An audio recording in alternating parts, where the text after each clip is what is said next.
Hello everyone, welcome to IBE classes.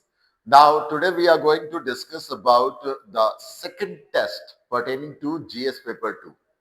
And in this test I would be talking about the IR segment, that international relation questions that has been asked in this very test. Now to start off with the things, now first of all what I will do is I will take the first question that was asked pertaining to IR, right? So I'm just talking about the IR in this lecture, right? Now the first question is question number 6, which says discuss how Act East policy will help in the development of Northeast India in the light of different initiatives taken in this regard. Yani ki we have to answer how Act East policy is going to help our Northeast, right? Now, to start off with the things, if we talk about the Act East policy is basically, it is the development of Lookist policy, which was launched for having better relationship with the Southeast Asian nation, that is the organization ASEAN and its members, right? For this to harness the potential, the economic potential that is there in this region, as well as have a cultural, tangible relationship with them. What we had done was we started Lookist, which the present government has changed it into Act East policy. Now, Act East policy is going to be very helpful for the Northeast. Now, first of all, the first help that it is going to have is obviously in terms of connecting the market, right, of the Asian nation with the Northeast. Now, this is going to be a game changer for Northeast, because for this the government has launched several initiatives or as well as the connectivity programs, not only with the Asian nations, right, the Southeast Asian nation, but also one of the nation, Bangladesh, is also taken into account in this, right?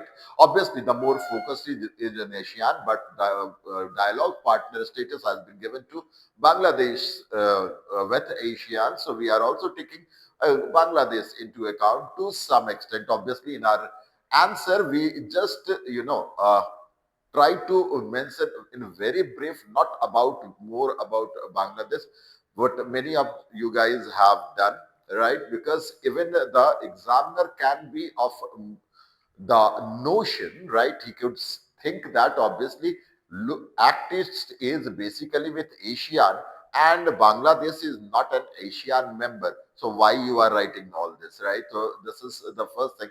That's why even in comment I have, recommended to my students that don't write much about Bangladesh, right? Obviously, one of the road initiative you can mention about, but that too in very brief. It's mainly where you have to focus is connectivity, that is Kaladan project, right? The Kaladan project, as which is going to join Sitwe port to the Haldia port of basically West Bengal, Calcutta, right? So this will be connecting it. It's a multinodal project, and it's multimodal project that will be having obviously the waterways as well as the railways as well as the highways. All will be developed to connect, that will be connecting India to Myanmar and especially northeast to Myanmar, right? This project, another project is basically the trilateral highways between India, uh, we have Myanmar, and the other country is Thailand, right? So the trilateral highways between these three nations is also a very good initiative that has been started, and the work is in progress in this project. Now this is going to immensely help, because if we talk about the connectivity, Northeast faces the problem of connectivities because there is just a 22-kilometer narrow stretch of land that is joining the rest of India with the Northeast.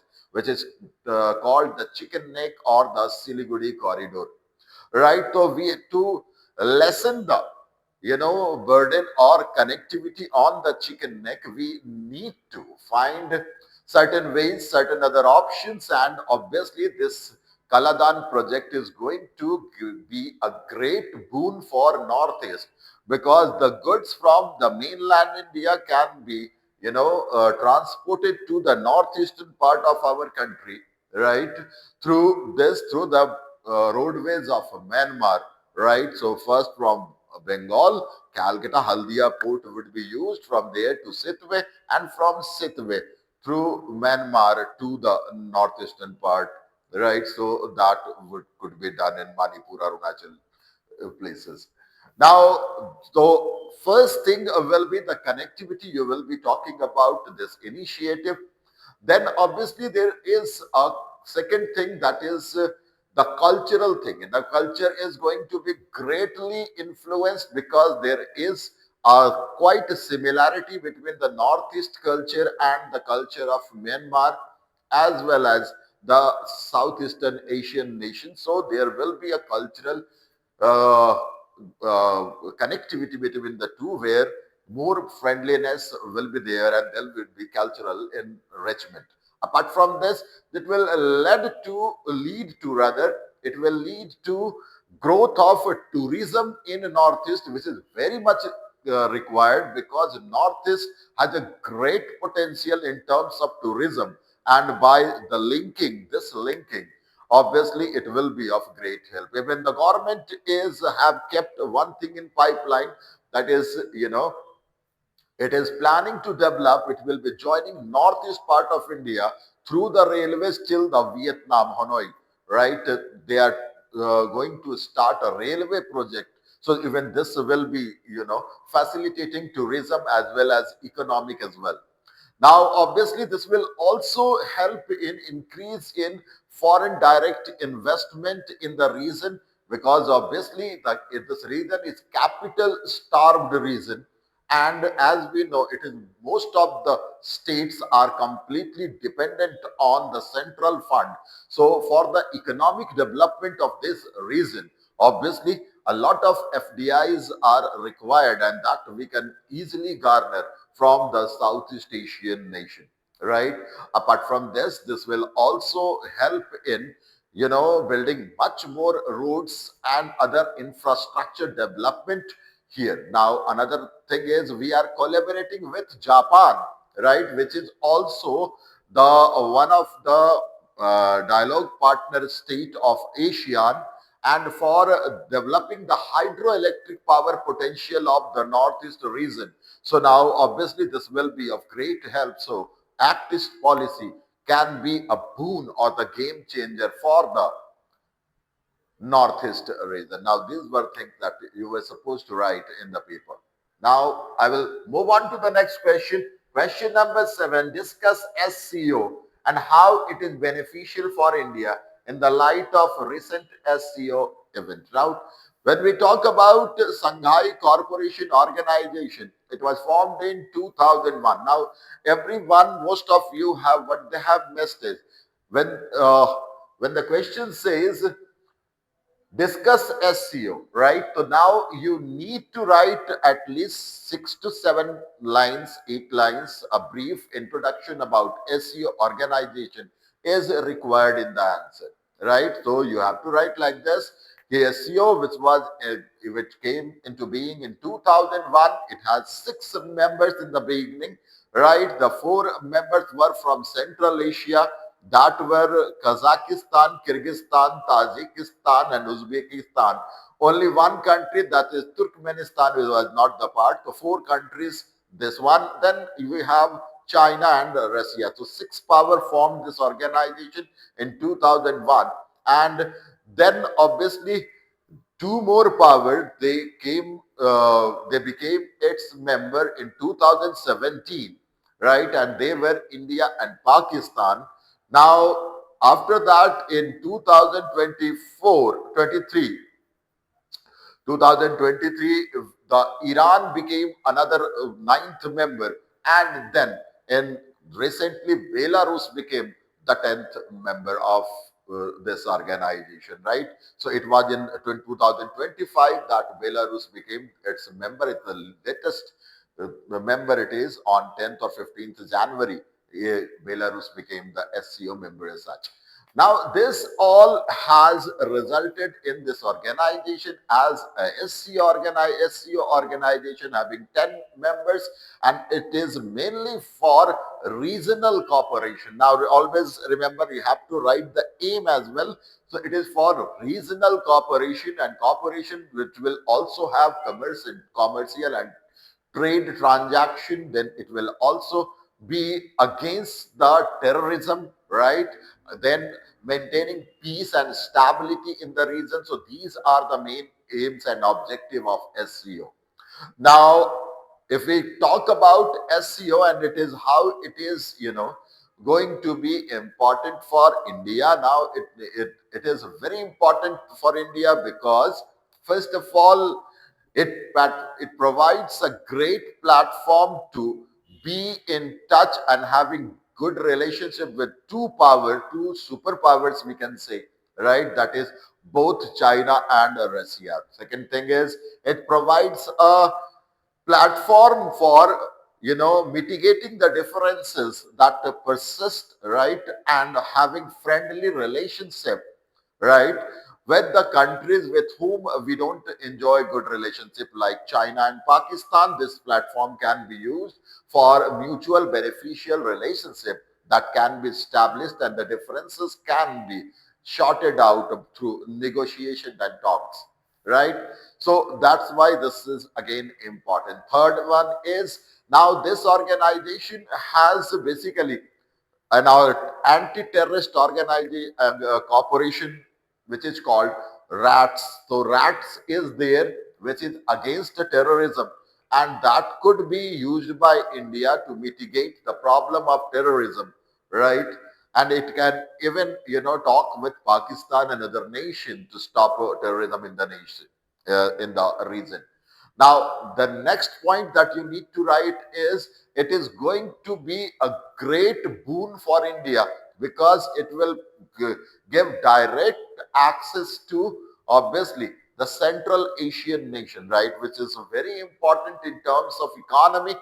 And why economy? Because it has a great potential in terms of oils and minerals like uranium, gold, and other things, right? That's why Central Asia is so important for us.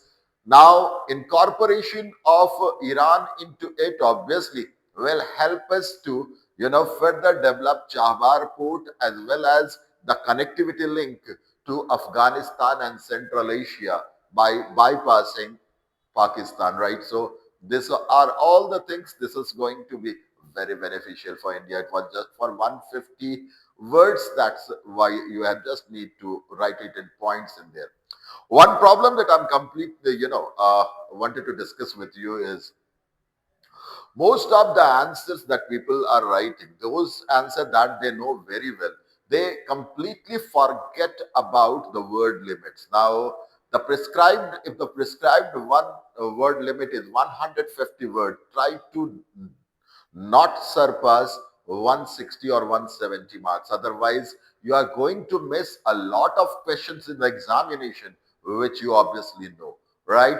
So try to learn the art of saying the things in brief. Be brief, give more and more points because it is not about the description that you are going to get the marks on, right? Remember one thing, all the marks that you are going to get is solely on your points, right? So the points count much more than whatever the things that you are writing in details and all, right?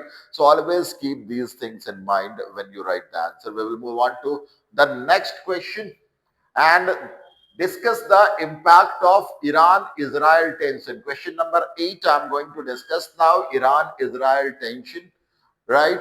Now, Iran and Israel obviously have a history of, a tension between the two due to obviously the formation of Israel in 1948. Then the religious differences are there. Obviously, one is Shia Muslims out there, and the other one is Jew country, as well as the terrorist organization Hamas, right?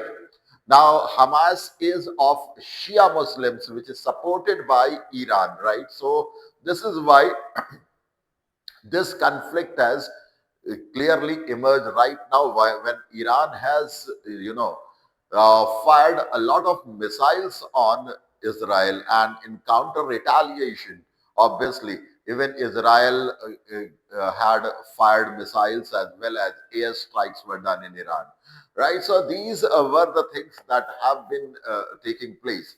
Now, we are much more concerned with what is the impact that these conflict is going to have for India. The first impact is a catch-22 situation for India, because both the countries are very important for India, right? So first point will be our catch-22 situation, because even Iran is the requirement of India due to Chabahar port, and obviously the availability of mineral oils and gases out there in Iran. Then another factor is obviously to for the access to Afghanistan and Central Asia. Again, our Chabahar port is very important. That's why Iran is going to be very important for India.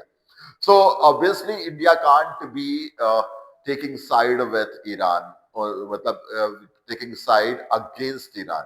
Now, the same applies with Israel. Israel has emerged as one of the topmost arms supplier for India, plus the dryland farming technique are mostly India has used, which has been taken from Israel. Israel is one country which has always stood for India and has supported India's stand on Kashmir, right? So obviously we can't miss such friend as well. Now we can't go against Israel as well. Now in this situation, the dehyphenation policy, right, to deal every country separately is the need of the hour. So this is the catch-22 situation, the first problem. Second problem, in terms of economy. Economy, we are going to have many problems. First of all, we can see the prices of oil has jumped to $75 per barrel, right? So this is the first repercussion that we are having, the huge rise in oil prices. Second one is, the other thing is, now as this area has been disturbed, so our cost, the freight cost is going to be very high, right? So because the ships are avoiding those areas, so they have to take a longer turn. So we have, for exporting goods, obviously we can see that there are a lot many problems of welcome, right? So this is another problem we are going to have. Now obviously our even export will become costlier. That could impact our export, and we have seen this impact on our export when we can see that after the strike, there has been 9% decline in our export in that very reason. Now, apart from that, in terms of connectivity, the IMEC, that is India, Middle East, Europe Economic Corridor, right, which has been finalized in 2023 G20 summit, right, which is going to be a great uh, help for India, is going to be, disturbed by this, and this is going to have an impact. Even the construction work in Chabahar port and further development will be, affected by this thing, right? So we have so many repercussions out there due to this conflict. It's only 150 words that you need to write. So these 5-6 points are sufficient for you, right? So this is what it is. Now we will move on to the longer version of questions. Now the longer version of question, that is of 250 marks, 250 words of 15 marks, and obviously the question that comes with us is question number 14, right? Discuss the challenges in India-China relationship, right? Mention the ways in which these could be mitigated in the light of recent development. Now, When we talk about India-China relationship, so obviously the relationship has got a historical context, obviously right from the Indus Valley civilization, we had a great relationship with China, right? And the throughout history, we had a good relationship. 1954 was one of the year where the Panchsheel was signed, the five agreement on peace and tranquility in the region has been signed between China and India, right? In 1954, when Chow Enlai came to India, right? But it was the first challenge that we faced was in 1959 when. So what you could write in this is historical challenge. You could underline this one. When 1959 Dalai Lama was given refuge in India, now this led to stringent relationship between the two nations, leading to the War of 1962. And after 1962 till now, there has been ups and downs in the relationship. Now, another issue that has been there between China and India has been the border issues. Now, border issues we have in the north, we can see that in Ladakh region, the Aksai Chin area is basically Aksai Chin is captured in 1962 war by China, and China declares it to be its own as per the Johnson line that it proposed, right? So, whereas basically the McDonald line is what India advocates. Now, this is the problem in that area. So, we have disputes there in Ladakh region. Now, after Ladakh, we have a problem in, we are not having much problem in the central area, right, where the Uttarakhand area, there are it borders, China. There is no such problem over there. But we have problem in the northeast, where earlier the problem was with Sikkim as well. But now China has said that, okay, we are fine with Sikkim, right? So Sikkim is India's territory now, so we are not going to interfere in that. Right? Obviously, there had been border skirmishes regarding Sikkim. Obviously, the Indian military had the upper hand. That's why the Sikkim thing has gone now. But Arunachal has always been, right? The McMahon line has been one of the issue of debate between the two nations.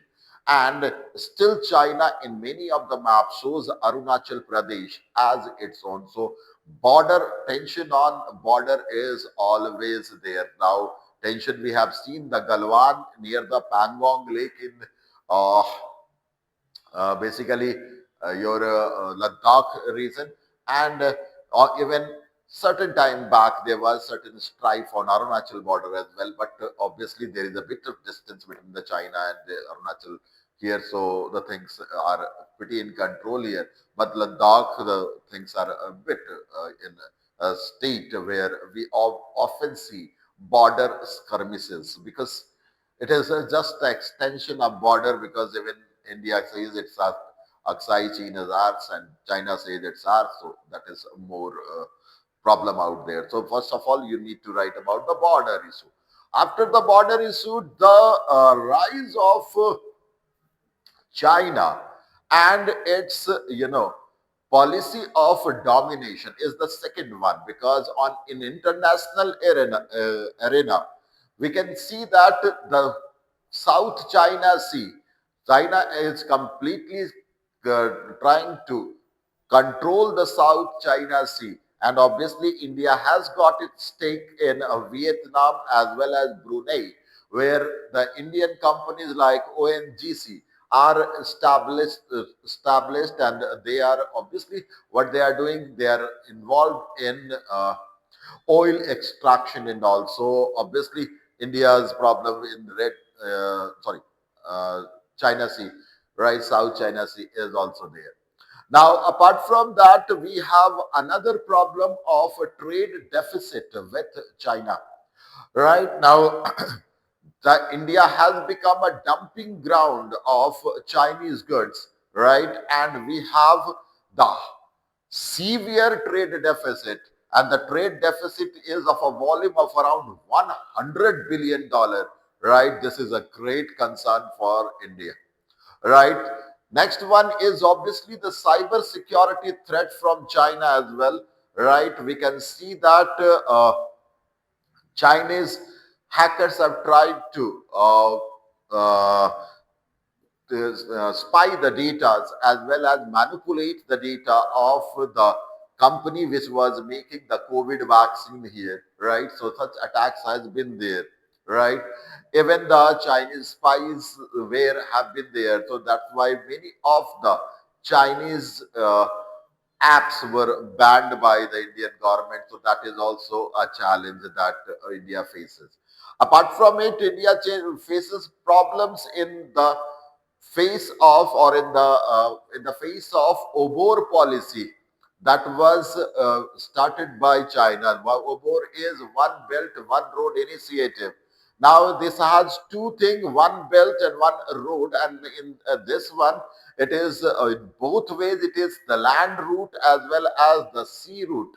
Both have been taken. Now India is being encircled by the development of different ports in different neighboring countries of India, which is called string of pearls. Now, string of pearls. Here, what had happened? Obviously, there is the Chittagong port in Bangladesh, the Kwakupyu port in Myanmar, right? The Hambantota port in Sri Lanka, and in Pakistan, Gwadar port. Now, all these ports have been developed by the Chinese. Now, which can be used for military purpose, which is called string of pearls. Now it is completely encircling India as such, right? So this is another concern that we are having. One more thing was in the terms of OBOR, the China-Pakistan economic corridor, which was built in where to Pak-occupied Kashmir. And this is again a great problem because now in Kashmir, we have another partner or stakeholder coming into the fore, that is China now. Now, India has to face great pressure from China as well, apart from Pakistan, on the issue of Pak-occupied Kashmir, right? So these were certain areas where we have the challenges. Now, apart from these challenges, now China has always voted against India in terms of its membership in NSG, that is nuclear supplier groups. Apart from it, even it has voted against India's membership for permanent membership, right? So it is against India's permanent membership in the United Nations Security Council. So if we see, these are the challenges that is there between India and China. But now the things of how we could go forward. Now, just remember one thing in the recent meet at BRICS. Now, obviously, Chinese and our Prime Minister, Chinese Premier and Indian Prime Minister, Mr. Modi, had a very healthy talk. Now, in this situation, obviously, they have called for, you know, basically reducing that border tension between the two nations and to have greater economic cooperation. Now, this is what you need to write in your answer, right? And in this recent development, China becomes an important country for India. India needs to have good relationship with China because not only it could have economic benefits attached with it, but apart from it, even China is required to have a strong partner with you to make the voice of Asia being heard by the world powers. Otherwise, it is the West that is completely dominating and playing the game between the two nations. Right? So this is why one more thing is our policy of neighborhood first will be completely realized if we have China as our ally rather than our enemy. So in this way, you could conclude the answer as such. Right? Now, next one, what we are going to talk about is the last question of our IR. That is, Indo-Pak relations are illusions at present. Discuss the inherent problem that betters India-Pakistan relationship. Now, India-Pakistan relationship, if we talk about, is always a relationship which is marred with controversy. It has sometime we go for a negotiation, another time we face the terrorist attack. Now, this is why this statement is said, right, that India's Pakistan relationship is more like an illusion. Now, if we talk about this, right, now, first of all, the problem between India and Pakistan and on or the challenges in India-Pakistan relationship has a lot of many context attached to it. The first one is historical challenge. Now, the historical challenge is basically as Pakistan was formed out of India and the base was communalism, right? So this has caused a great resentment. Now the partition caused loss of home and hearth for lakhs of people, nearly 50 lakh people, 20 lakh people, they have migrated from Pakistan to India and from India to Pakistan, right? More than 50 lakh rather, right? And one more thing was 10 lakh people were killed in the communal violence that has been unprecedented in the world history.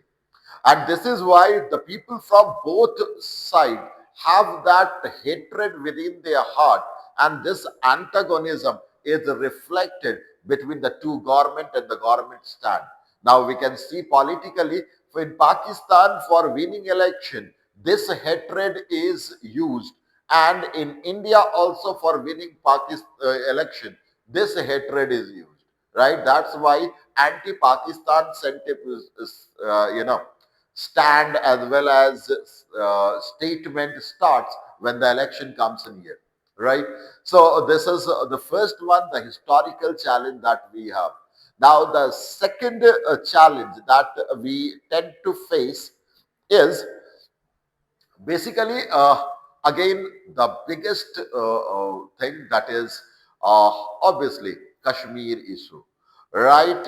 Now Kashmir issue is one of the you know thorn in the heart of Pakistan, right? And it is a major cause of conflict between the two nations. We had nearly three wars on this. The first one in 1948, which led Kashmir to be part of India. The second one was Operation Gibraltar in the north, in the Jammu and Kashmir region, right, in 1965, right, and then Kargil in Jammu and Kashmir again in 1999, right. So three wars has occurred due to Kashmir because the Pakistan occupied Kashmir is the bone of contention between the two nations, right. Apart from that, obviously, the another thorn in the heart of uh, Pakistan is the creation of Bangladesh, which was basically East Pakistan, and it was due to India's help and the India defeating Pakistan that Bangladesh was created. So obviously, this is again the things, the wound hasn't healed yet in that case.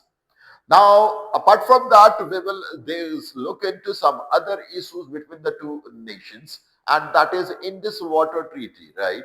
So, Indus Water Treaty is again a bone of contention because the Kisan Ganga project and other project, which is developed by India, obviously they have they are greatly criticized by Pakistan, and Pakistan has always accused India, right, of using basically the of misusing the Indus Treaty, and they are not, Indus Treaty was brokered by World Bank, and they are not keeping up the promise of the Indus Treaty.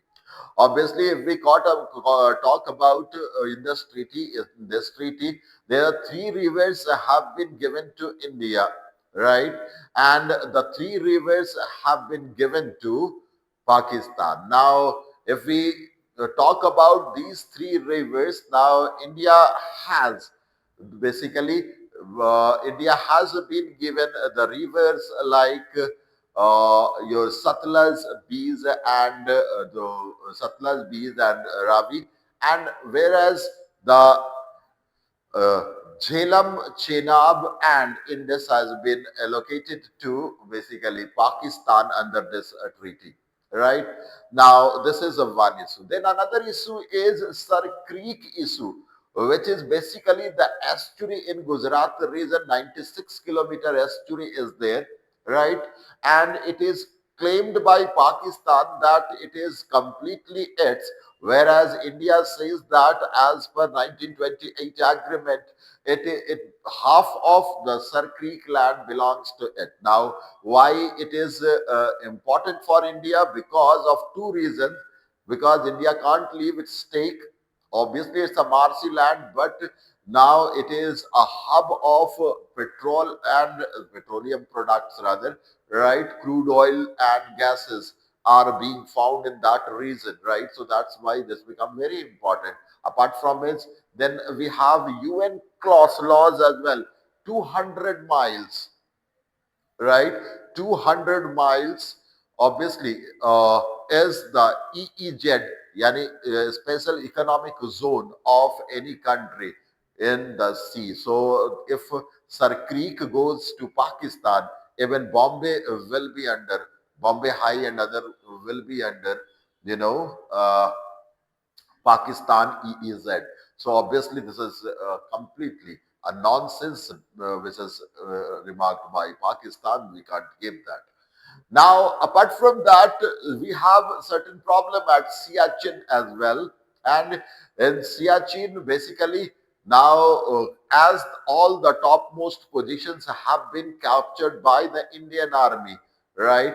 Now, Siachen classes after an armistice which has been signed between the two nations. Now, that has stopped, but this armistice can obviously on any given day can be revoked, right? So again, Siachen Glacier is also one of the problem because even that is contended by whom? So Mr. Pakistan. Even in certain areas of Aksai Chin, which was there with Pakistan, right? So that has been transferred to China, right, by Pakistan. So these are the stand. Apart from it, now it has Pakistan has always exported terrorism to India, right? And India has greatly suffered in Pulwama attack. We have the Parliament attack. We have the Mumbai attack, and the mastermind of all these have been the mastermind of all these have been the Pakistan, especially the Pakistan military and ISI. Now, obviously, even with Pakistan, it accuses India for spreading terrorism in Balochistan and other areas. So both countries accuse each other. So again, there is a tension in this regard. Now, the repercussion of these attention has resulted that the SARC, which was one of the premier organization of South Asian politics, has been completely sidelined now. Right now, what in the present circumstances, what is required to be done, we will conclude it and we will say that now the recent Pakistan